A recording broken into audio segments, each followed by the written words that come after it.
बस नमाज पडायकरता पाक जागा पाहिजे असते आणि ती मस्जिद आहे. पुरुष मस्जिदमध्ये पडतात, महिला घरी पडतात.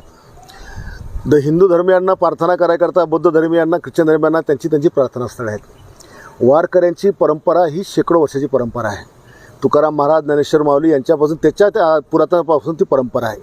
आणि वारकरी आषाढी एकादशीला पंढरपूरला भेटायला जातात, आपल्या विठ्ठलाच्या चरणी लीन होण्याकरता जातात. ते रस्त्याने जाणार तर का हवे तोडून जाणार आहेत? त्यांचा मार्ग का आजचा आहे? हजारो वर्षाचा मार्ग आहे. पण रस्त्याने जाताना त्यांनी कुठे मधातच पालखी ठेवली, रस्ता अडवला, रिंगण सोहळा केला, का कीर्तन म्हणत बसले, का भारुड म्हणत बसले, का लोकांना त्रास दिला, असं कधी वारकरी करतात? वारकरी म्हणजे एक शिस्तप्रिय नागरिक म्हणून ते त्या ठिकाणी वावरतात. आणि त्यांचं ठिकाण ठरलं असतं की गावात गेले की मुक्काम कुठे, तिथे मंदिर, मग पुढचं मंदिर, मग पुढचं, असं करत करत ते आपल्या ठिकाणापर्यंत महिन्याभरामध्ये पोचतात. आणि आजूबाजू म्हणतो की फक्त मुस्लिम नमाज रस्त्यावर पडले तर नमाज होते. अरे पण बाबा, ज्यावेळेला गणपती बेकायदेशीर बसवला जातो, त्याची मिरवणूक बेकायदा काढली जाते, शिवजयंती मिरवणूक बेकायदा काढली जाते, तर पोलीस गुन्हे दाखल करतात ना. भारताचा कायदा कोणाला सोडत नाही.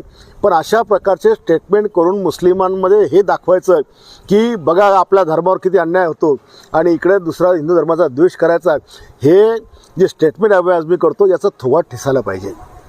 आणि हा आमदार आहे, पण याचा विकास काहीच नाही आहे. हा फक्त असे जहाज स्टेटमेंट करून लोकांना खुश करतो. यांनी कधी आजपर्यंत मुस्लिमांना रोजगार दिला नाही, यांनी काही फॅक्टऱ्या कंपन्या उभारल्या नाही, काही यांनी त्याला काय म्हणतो की कोणाच्या पोटाला हाताला काम दिलं नाही. हा केवळ असे जहाज स्टेटमेंट करून फक्त मुस्लिम धर्माच्या लोकांना उचकायचं काम करतो.